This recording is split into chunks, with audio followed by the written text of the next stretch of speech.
हमें देश भर से जुटाए ये सवाल राहुल यादव जी का है। पूछ रहे हैं यूपीएससी के परीक्षार्थियों को क्या पढ़ाई से ज्यादा मोटिवेशन की जरूरत होती है और मोटिवेशन के लिए करें क्या? रात दिन रील देखते ए भाई इधर हटाओ तो मोटिवेशन कितनी देर रहता है, बस जितनी देर रील चलती है। रील तो नशे की तरह है ना, जैसे शराब जितनी पीती रहो चढ़ती रहेगी, तो जैसे शराब पीना छोड़ दिया वैसे नशा उतरा। तो ये इन बहादुरों पर मोटिवेशन नहीं, आंतरिक शक्ति की जरूरत है। और आंतरिक शक्ति पैदा होगी ध्यान से, योग से। और बिहार की धरती जहाँ पर भगवान बुद्ध को निर्वाण मिला, ओए भाई ओए ए बाबू अरे उसी धरती की चर्चा कर रहा है। ओए तो सलमान खान तो इन सबको चाहिए कि अपने मानसिक शक्ति को बढ़ाने के लिए ध्यान की शुरुआत करें, योग की शुरुआत। अगला सवाल आप लोग पूछना जी। उमंग मिश्र का ये सवाल है कि दर्शन जीवन के लिए कितना जरूरी है और उसे जीवन में कैसे अपनाना नहीं चलेगा सर। इस स्कोरिंग के लिए जरूरी है ये तो पता है, पर जीवन के लिए दर्शन यानी ज्ञान।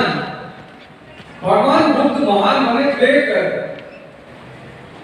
सिद्धार्थ जो सिद्धार्थ से बुद्ध का निर्माण हो रहा है, वो किसी यूनिवर्सिटी में पढ़ के थोड़ी हो रहा है। देखा उन्होंने, एक बुजुर्ग आदमी को देखा, एक बीमार आदमी को देखा, फिर एक डेड बॉडी को देखा, फिर एक सन्यासी को देखा। इसलिए भारत में दर्शन का मतलब जो देखकर सीखा जाए। कबीर ने क्या कौन सी कथा पढ़ाई की? एक खजूर का पेड़ देखा, तुरंत दर्शन बना दिया। बड़ा हुआ तो क्या हुआ, जैसे पेड़ खजूर पक्षी को छाया नहीं, फल लागेगा जरूर। तो दर्शन यानी आंतरिक दृष्टि का विकास। चक्की चलते को बहुत लोगों ने देखा, लेकिन उस चक्की को कैसे अध्यात्म के दर्शन में सेट करना है। चलती चक्की देख के दिया कबीरा को, और दो पाटन के बीच में साधु बजा न कोई। तो दर्शन आंतरिक दृष्टि के विकास के लिए अनिवार्य है, और वो आंतरिक दृष्टि आपको सिर्फ इस संसार में महान नहीं बनाएगी, आपको अगले लोक में भी आपका रास्ता प्रशस्त करेगी। ठीक, अगला सवाल महत्वपूर्ण है, मैं चाहता हूं कि आप चारों लोग इससे रिस्पॉन्ड करें। ये यक्ष प्रश्न की तरह है और अनंत काल से चला रहा है। यूपीएससी में ऑप्शनल का चयन कैसे करें? महेंद्र का सवाल है और मिलियंस ऑफ महेंद्र का सवाल है।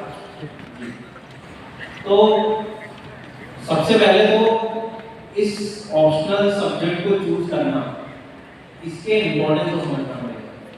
हमें मालूम होना चाहिए कि ये सिलेक्शन में रैंक भी दिला सकता है, नहीं तो सिलेक्शन रोक भी सकता है। सबसे बड़ा तो जो होता है कि 2-2, 3-3 साल बाद पढ़िए एक सब्जेक्ट को, देन बाद में रियलाइज होता है कि ऑप्शनल चेंज करें। तो मुझे लगता है 3 बातें ऑप्शनल में बहुत जरूरी है। सबसे पहली चीज इंटरेस्ट। सब्जेक्ट में इंटरेस्ट होगा, क्योंकि वो 2 पेपर कवर कर रहा है मेंस के। सब्जेक्ट में भी इंटरेस्ट होगा तो ही आप उसको रात भर बैठ के पढ़ जाओ।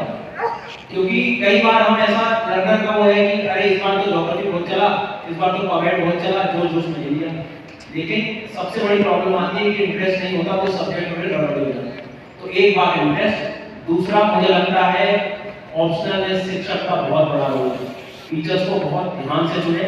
सब शिक्षक अच्छे होते हैं, पर मुझे बात किसकी समझ आ रही है ये बहुत जरूरी है, क्योंकि आपको सब्जेक्ट को जीना है, 2 पेपर्स लिखने हैं। और तीसरी सबसे इम्पोर्टेंट बात प्रैक्टिस। टेस्ट सीरीज का आपको एक संसार ही निकालना ही पड़ेगा। सच वही है कि यदि आप आंसर नहीं लिख पाए कोई फायदा नहीं है, अच्छा ऑप्शनल लेने से, अच्छे टीचर से पढ़ने से। तो तीसरी बात है कि कहीं ना कहीं आपको answer writing practice.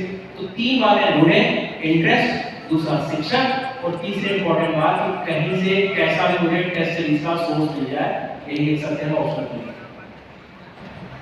Oh yes, I will say so. मैं सर की बातों में केवल एक ही चीज जोड़ूंगा। तीसरे में क्योंकि हिंदी मीडियम होता है तो हर विषय का मटेरियल नहीं मिल पाता। जिसमें मटेरियल मिले, क्योंकि हम 1 साल की परीक्षा दे रहे पीएचडी नहीं कर रहे क्या 3 साल 4 साल तो मार्केट में हमें ये भी देखना होगा कि उस विषय का हमारे पास मटेरियल है जैसे हम एक बार चर्चा कर रहे थे 1987 के डीजीपी जो भोपाल के थे उन्होंने फिजिक्स हिंदी माध्यम में लिखकर सिलेक्शन दिया तो हमने उनसे पूछा सर आज अगर लेना होता तो क्या करते तो बोले मैं फिजिक्स नहीं लेता क्योंकि मुझे उसके लिए मटेरियल में बहुत ज्यादा सेलेक्ट करना पड़ा तो ज्यादा जरूरी है कि आप ये भी देखिए कि इस विषय को आप चुन रहे हैं वो स्वयं पीएचडी करने वाला ना हो बल्कि आपको बना बनाया मटेरियल मिले आप उसको समझे रिवाइज करें उसके बारे में जानें तो आपका सिलेक्शन हो भी खाली हो आप दोस्त की मत पहले तो बिहार को प्रणाम और काफी देर से सोचा कि आपको प्रणाम कर लिया जाए पर मौका मिल ही गया है और जैसा कि क्वेश्चन है ऑप्शनल आपको बता दें अगर राजा बनना है इस एग्जाम का तो ऑप्शनल पे पूरी पकड़ करनी पड़ेगी और मामूली होती नहीं कि हर कोई इसमें पकड़ पा पाएगा 2-3 चीज पहले डिलीनेट कर लीजिए सबसे पहले अगर बैकग्राउंड है किसी सब्जेक्ट में तो सबसे पहले उसी को चुनने की कोशिश करिए अगर वो चलन में है तो उसको पक्का चुन लीजिए आपको फायदा मिलेगा आप पढ़ के आते हैं कुछ और यहाँ पे हवा चल रही होती है ABCD की आप पहुंच के बोलते अरे मेरे बगल वाला ABCD लिया है मैं भी वही ले लेता हूँ वही सबसे बड़ी गलती होती है अगर बैकग्राउंड है तो आपको स्क्रैच से वर्क नहीं करना है सेकंड हमेशा ऑप्शन वैसा चुनिए जहां रिवीजन का स्कोप अच्छा खासा हो फॉर एग्जांपल आप एक ऐसा ऑप्शन चुन लेंगे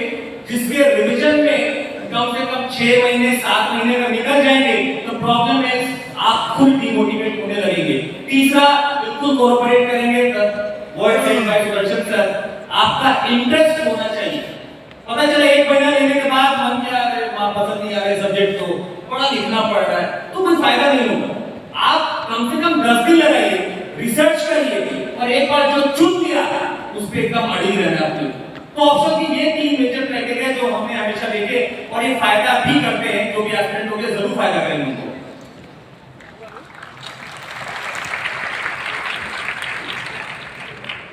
मैं तो कबीर शैली का सवाल करूंगा सिर्फ एक बात बोलूंगा दुल्हन में ही तो किया बनता है ऑप्शनल वही जो समझ में आए इतना क्या सोच रहा है यार तुम लड़की देखने जाओगे तब तो हम तो नहीं बुलाओगे और बोले बता दो लड़की शादी हो रही है 18 साल की उम्र में तुमको अपने देश का नेता चुनने का अधिकार मिल गया 21 साल में तुमको कलेक्टर बना रहा है और तब तुम जाकर पूछ रहे हो भैया आप भरत शर्मा से अगर पूछोगे कि किस तरह की लड़की शादी करे तो भरत शर्मा क्या कहेंगे कि गोरिया चांद के गोरिया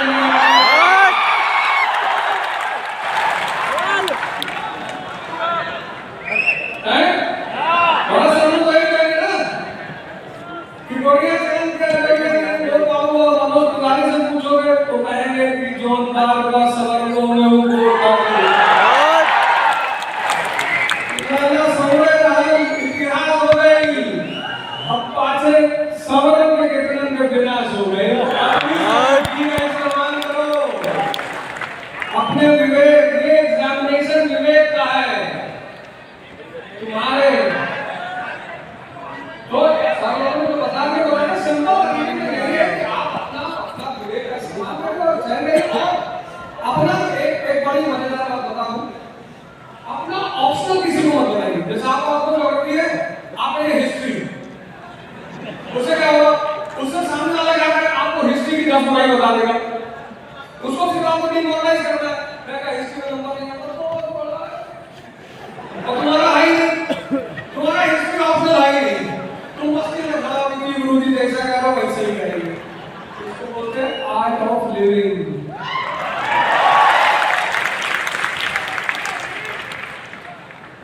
विक्रांत का सवाल है अटेम्प्ट कैसे मैनेज करें 1-2 बार तो ट्राई करने में अटेम्प्ट खराब हो जाते हैं और फिर अटेम्प्ट खर्च करने में डर लगता है हम उसने कहा मेरा बेटे तेरे पापा कह रहे हैं एक बार दे लो एक बार दे के देख लो एक बार शादी करके भी देख लो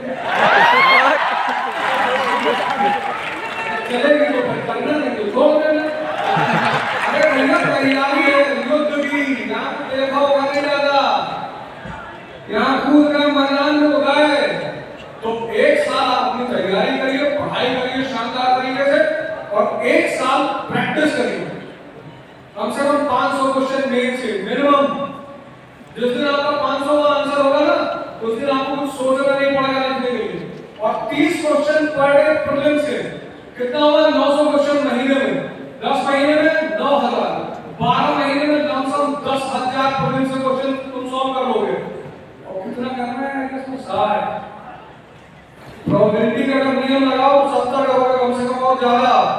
तो पहले साल तैयारी, दूसरे साल प्रैक्टिस, और जब तुम्हें क्वेश्चन करने में सोचना ना पड़े और लिखने में सोचना ना पड़े, उसके बाद लाकर मिल दो।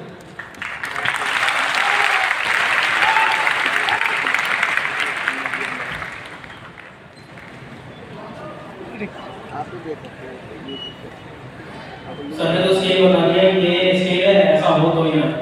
सर मुझे लगता है ना एक बार प्रीलिम्स को देख लूं, इसमें अटेम्प्ट खराब कर लो, फिर ट्राई करें। अच्छा, कुछ बच्चों का बोझ भी होता है कि एक साल दिल्ली में रह रहा है, तो प्रूफ तो करो क्या कर रहे हैं। क्योंकि से डर लगता है कि शादी में जाऊंगा तो पूछ लेंगे क्या हुआ। तो मेरे हिसाब से सबसे बेसिक चीज है कि आपको अपने आप को पहचानना पड़ेगा कि भैया जो एग्जाम मांग रही है वो मैंने किया है कि नहीं। कहां से पता लगेगा? पीवाईक्यूज। कोई टॉपिक पढ़ रहा है या कोई सब्जेक्ट, तभी बोलेंगे कि मेरा हो गया जब आप पुराने सारे पेपर तो एक स्केल मेरी नजरों में बस ये है कि जब भी कोई भी अटेम्प्ट या अभी इस बार जैसे 30-35 ऐसे बच्चे थे जिनका प्रीलिम्स निकला है, तो सीधे संपर्क में उनका एक कॉमन आंसर था कि सर सबसे पहली बात कि मैं अटेम्प्ट तभी देने गया जब मैं कॉन्फिडेंस था किस चीज को लेके, पीवाईक्यूज को। तो टॉपिक का कंप्लीशन कैसे हुआ, कब होगा, तो वो पीवाईक्यूज ही आपको बताएंगे और तभी कॉन्फिडेंस भी आपको आने वाला है। नहीं तो ऐसे किसी के दूसरे मेजरमेंट से भी घर प्रूफ करना है, घर बनाना है, तो इस बार प्रीलिम्स को देखेंगे फिर मेंस का क्या होगा। और आप समझिए कि इंटरव्यू के बाद ही सिलेक्शन हो रहा है,